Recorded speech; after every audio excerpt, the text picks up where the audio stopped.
Hi, I'm Sarah from Graco. I'm going to show you how to install your GoMax Infant Car Seat using the built-in rigid latch.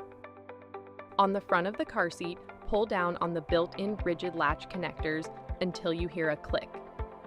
Slide the car seat into the vehicle seat back and attach the built-in rigid latch connectors to the vehicle's lower anchors. Check the lock indicator on both rigid latch connectors to ensure they have turned green, indicating they are properly attached and secure. Make sure the vehicle is on level ground. Then check the level indicator to ensure the bubble is completely within the correct zone for your child.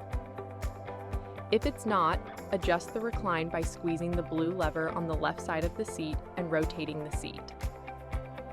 After you have readjusted the recline position, recheck the level indicator. Your car seat is now installed.